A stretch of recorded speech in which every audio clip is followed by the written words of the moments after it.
Hello, everybody, and welcome to the Platitude Era. Today, we are going to be reviewing the movie Skyscraper. So, what did you think about the movie Skyscraper? It was big, loud, and dumb, but I don't think it was stupid enough to make it to like one of the great stupid big dumb action movies that'll be of all time.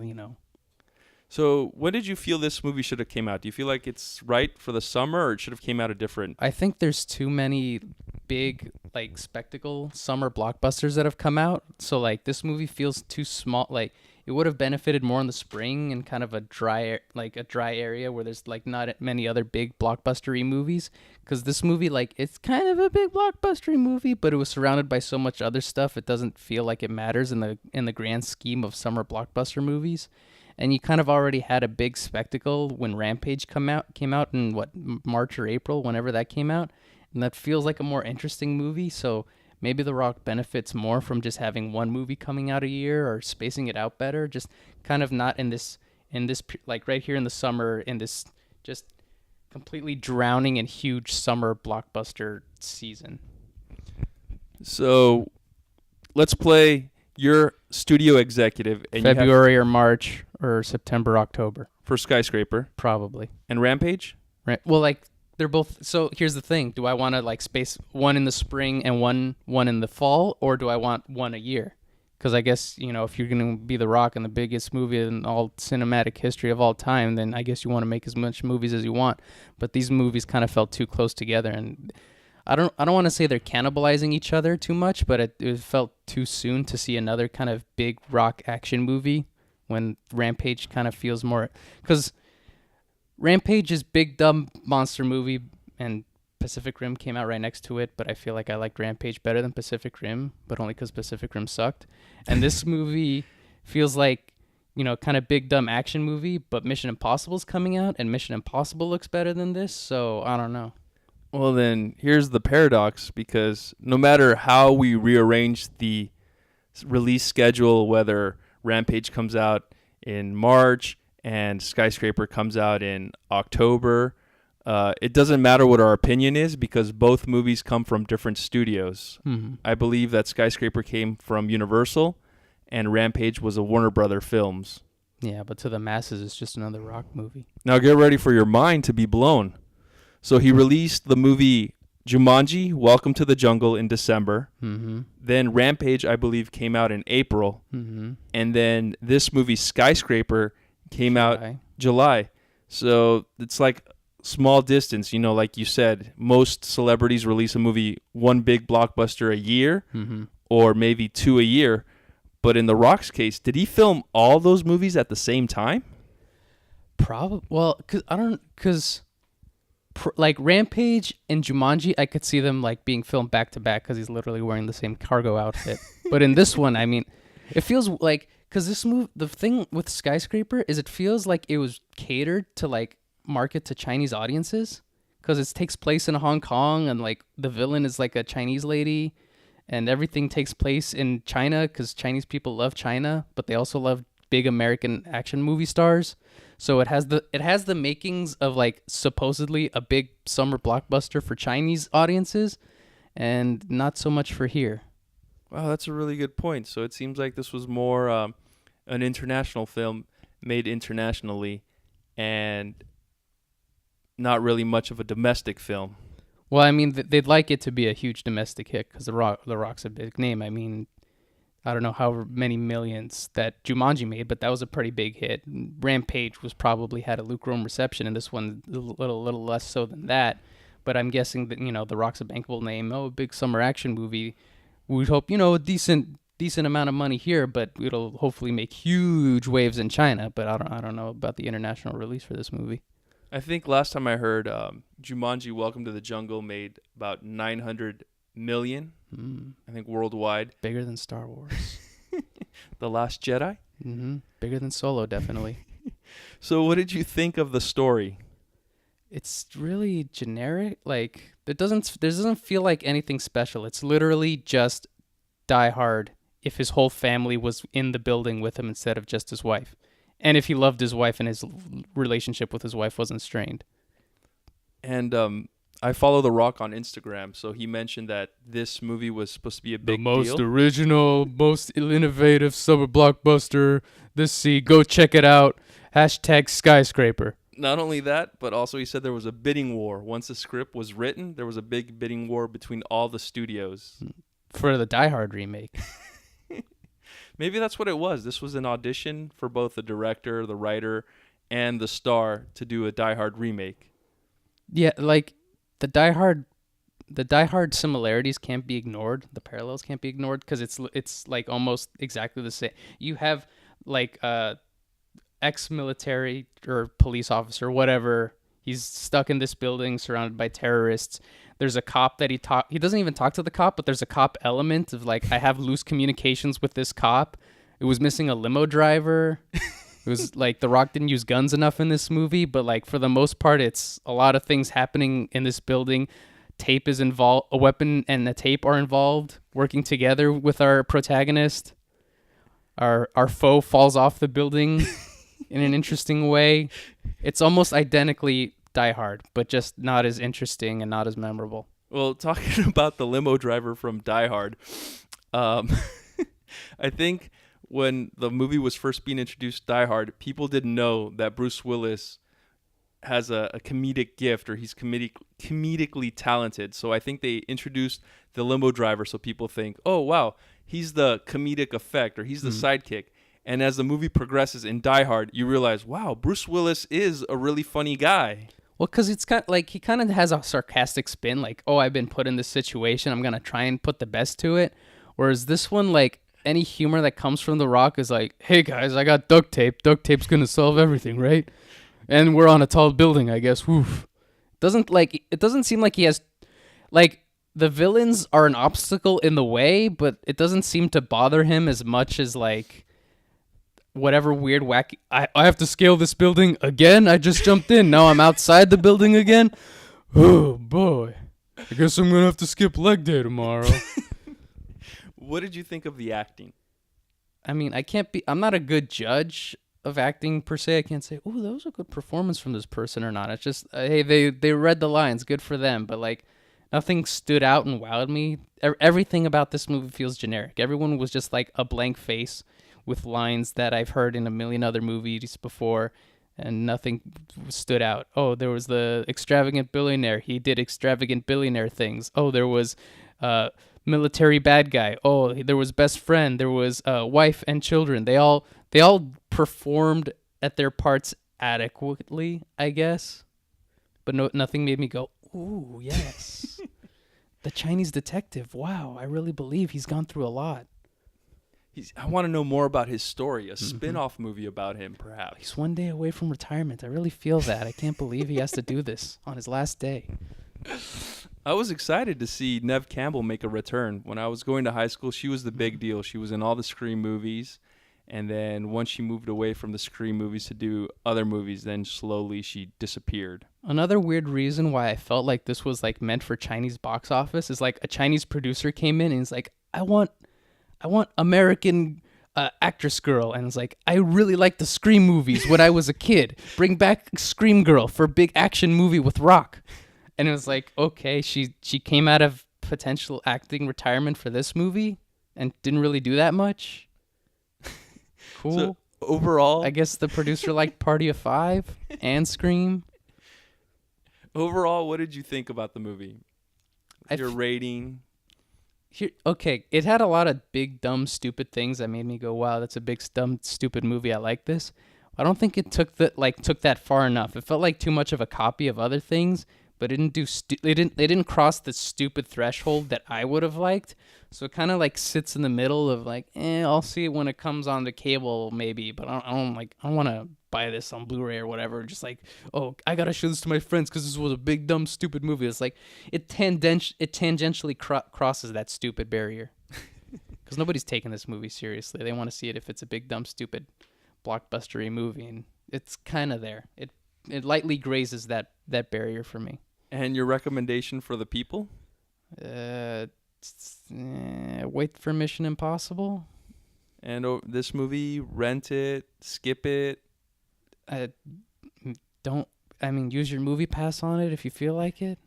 if you decide to skip work during the week and you want to see a morning matinee, go for it, or see it in because like so we see the end credits and it says like filmed for IMAX or whatever. So I'm curious about what the experience would be like in IMAX, but I wouldn't say rush out in the theaters and watch it Do you think we have enough time to go to the movies again and watch it in IMAX? right now. No, Do you want to turn these cameras off and let's see it right now? no, over time, someday. Oh, I don't know. I feel like my money would be better spent on IMAX movies, like good IMAX movies. I'm not spending $27 to see this movie. I don't think, unless I was drunk enough. Maybe.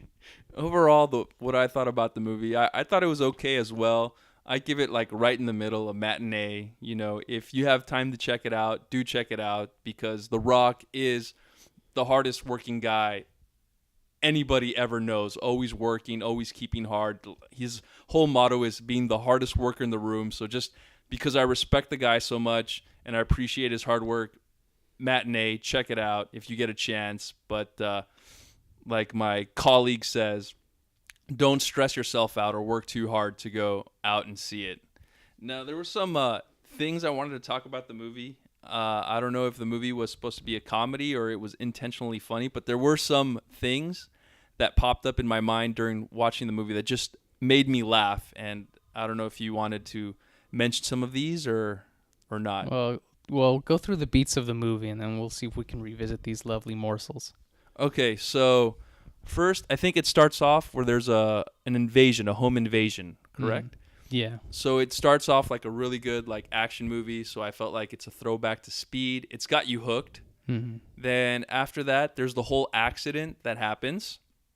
Now, this is the part where I laughed, and I was the only person that laughed in the movie theater, so I was embarrassed. Well, you have a history of laughing at inappropriate moments in the movie. But it's when Nev Campbell appears into frame, and she's his doctor. Mm-hmm. What? His true love healing his broken leg and maybe his broken heart? Just when he thought he could never love again. Where like they slap the Vaseline on the camera and then like they put like a giant halo light behind her and it's like, oh, like it's like 3.5 seconds away from like playing like the angelic like Mozart music, like oh. Just like that. And I figured, you know, that's the funniest thing. That is so cliche where the doctor falls in love with the patient because the patient is wounded, burned. And just to give you an idea how cliche it is, the last time I saw it put to good use was in the 1980s, Back to the Future. Doc Brown talked about that symptom where caregivers fall in love with their patients to describe how the beautiful Marty McFly's mom fell in love for the nerdy George McFly just because she felt sorry for him. Do you agree? Yeah. I mean, I don't know what other like that's the one thing that's the one example I can think of. I can't think of any other ones, but yeah, it was kind of like the only reason why she married him was just because Grandpa hit him with the car. And this is kind of the same thing. Like, it seems like a dumb excuse for, oh, this is love at first sight. Is like, oh, he was just there because his leg got blowed off. They must be in love. So 80s, 90s, 2000s, 2000s, and 10s. So we've seen that same bit for over 40 years. Mm-hmm. And then what else happens during the movie? So he starts his own business, his security company.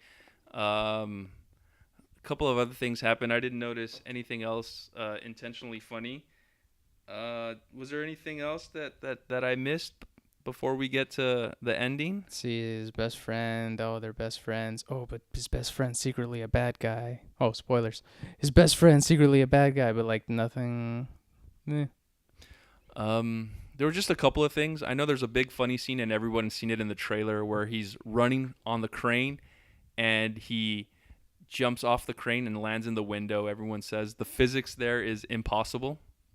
Yeah, it's a big dumb. I mean, I think it makes it more humorous in the trailer because it's just like you're seeing bits of it at a time. Like in this, it's stupid. No, there's no denying it's a stupid scene. Everything about this movie's stupid.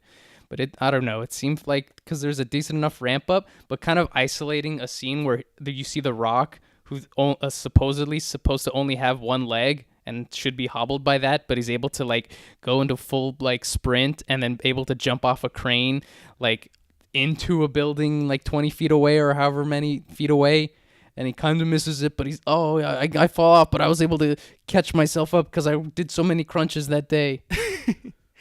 Oh, so when you see it in the trailer, you see it one way, but when you see the movie and the context of the crane scene, then it makes you think it's a little more than it really is. I'm just saying, so he's on top of the crane, and he's going to get a running head start. He starts backing up to get a running head start so he can jump a further distance.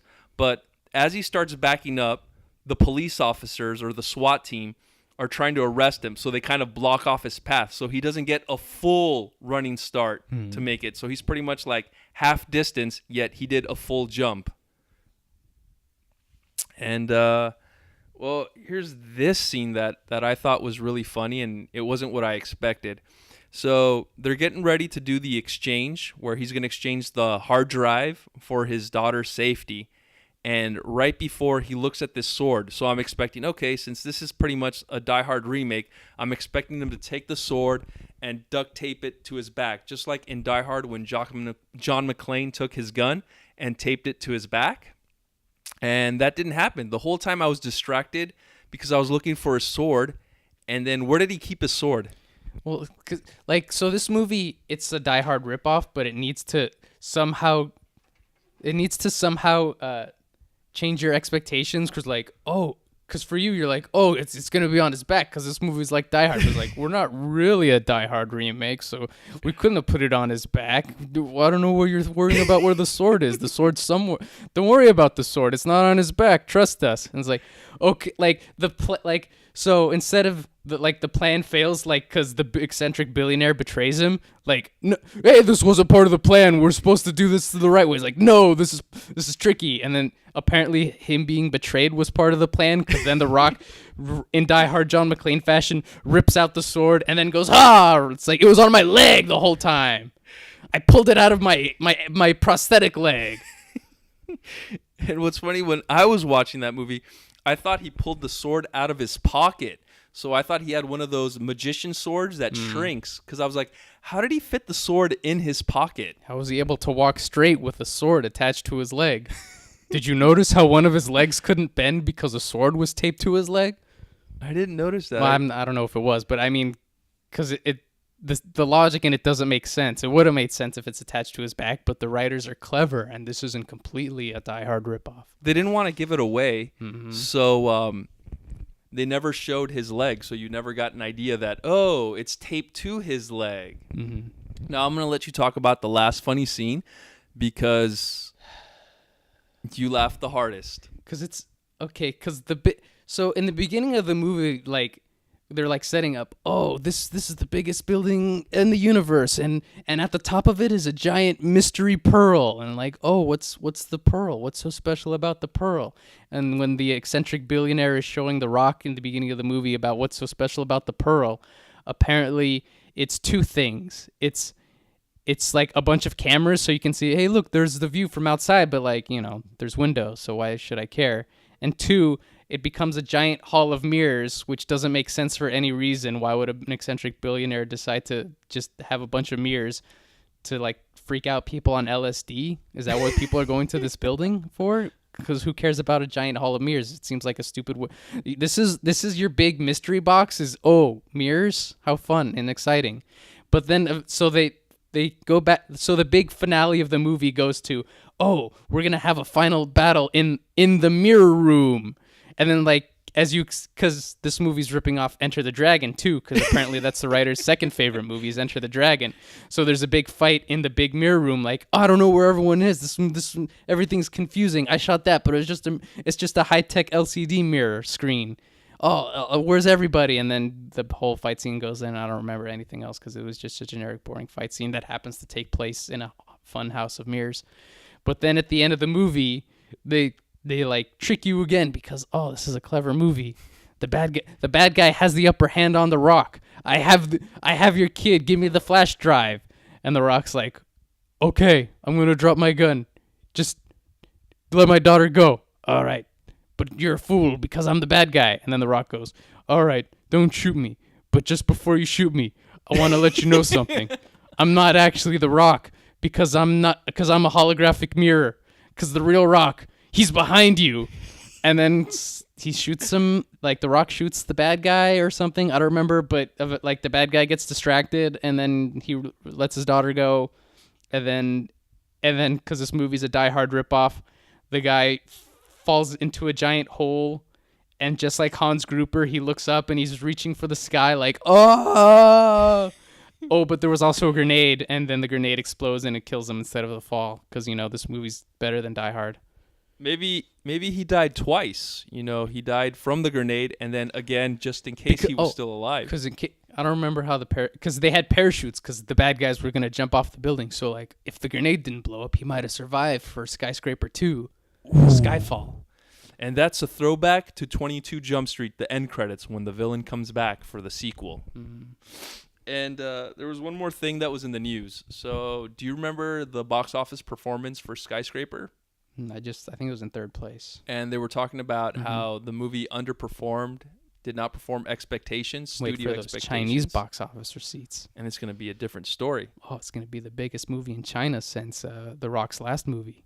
And the media was so quick to attack The Rock that they started with the headlines that The Rock is losing it. He's not as popular as he used to be. And I think there were some headlines that went the route of the pun and said, "Is The Rock sinking?" Oh, that was clever.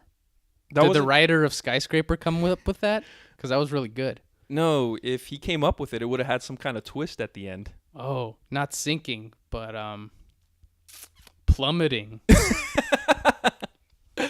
So what do you think about that? Do you think The Rock is losing his grip on the box office? No, I just think this was kind of a generic movie and doesn't seem like a big enough spectacle. This particular movie, Rampage, was fine and it came out in the spring and that was a little more fun for me. I don't know about everybody else. It did fine enough. I don't think did gangbusters. This movie, it's kind of meh. I'm pretty sure tons of people are like, it just looks like Die Hard. So like people that would spend their money, like average moviegoers are like, I'd rather see like Hotel Transylvania with my dumb babies than see this. I guess I'll have fun watching Adam Sandler instead of The Rock. So, so this is like a one-off for me because I know one of the like more hyped movies coming out. I think maybe next year. I don't know when, but everyone is kind of excited for the Fast and the Furious spinoff to come out, and I think more people are waiting for that than just generic action movie with The Rock. And what's funny is that Fast and the Furious spinoff is actually starting some trouble within the original core group of the Fast and the Furious. Like they're kind of breaking up in the sense of the Beatles. I never thought I'd say that. Fast and the Furious actors and the Beatles in the same sentence. So the dead body of Paul Walker is Yoko? Not in that sense. As soon as Paul Walker died, then the band started falling apart. Not in that sense, but the studio wants to do or is doing the Rock Jason Statham spin-off movie, and Vin Diesel's against it, that there was actually going to be a stinger in the last Fast and the Furious movie 8 that was supposed to give you an idea what to expect. And Vin Diesel, the producer, vetoed that decision, and it didn't come into fruition. So the studios want a big summer blockbuster movie with two charismatic, interesting, likable action stars, and this second tier, not as interesting, not as likable action star is against these more profitable, bankable action stars being in a more possibly successful franchise than him that he built. Wait, does that mean that's why they were fighting before? Because I know that it was... and Tyrese too. It was all over the news that The Rock was complaining about some of the actors on Fast and the Furious 8. And I wonder if that's what happened. Vin Diesel heard about the spin-off potential and just started acting alongside The Rock with attitude. Well, it might have started off as like, maybe the studio or the producers or whatever kind of favoring more The Rock in parts than Vin Diesel, and Vin Diesel being the jealous girlfriend felt like I thought it was about me, and then The Rock is the hot new young mistress for Universal, and like because he's more interesting, he's the hot young new thing, and Vin Diesel is old mud. But I could see the misunderstanding happening where Vin Diesel could think, The Rock is going to steal the franchise from me. And he's about to, yes. So he was right. But only because Vin Diesel's boring. Oh. Yeah. I mean, he seems like a nice guy, but look, come on. The universal businessmen know that The Rock is a better bank than Vin Diesel. Did you see The Last Witch Hunter? I don't think I did. I didn't even know that movie came out. Yeah, there's for every one Last Witch Hunter, there's 3 big summer rock blockbuster movies. So, to sum it up, we feel that The Rock's going to be okay. The only reason these movies are not performing so well at the box office, it's because The Rock has one goal, and his goal is he wants to start his own franchise. We see that The Rock, he can join any franchise that already exists, whether it's the Fast and the Furious movies or other movies that he's been that are already established franchises. You're grasping at straws for that one. And they just do exceptionally well, above and beyond expectations. Like but Skyscraper. No, the established franchises. Oh, like Rampage. Yeah. No, those aren't established franchises. Didn't you play the arcade game? It's pretty established. And so if you follow The Rock on social media, the big thing for him now is that he wants to start his own franchise. So every time he releases a movie, last year when it was Central Intelligence, he says, I really wanted to release this movie in the summer and compete against already established franchises films. And I think he said the same thing about Baywatch as well. He says, oh, this is the Avengers of the Beach. And he said the same thing about Rampage and now Skyscraper. So his whole mind, his whole attitude is that he wants to establish his own franchise. But, if it doesn't work out, he's not on the downhill. He's not losing his grip because he can just join any franchise and he'll be fine. And then people will just completely forget about all these little boo-boos that he's been having. And anyways, I think the next Rock film is going to be a major franchise. He's doing the Disney Jungle Cruise based on the ride at Disneyland. And we both know, and hopefully everybody watching is on the same level as us, that Disney does not take chances. Solo. Avengers Infinity War. That was a surefire hit. Wrinkle in Time. Black Panther. Pete the Dragon. I am out of options. So thank you very much, everybody, for watching. I hope you enjoyed this, and Gesundheit.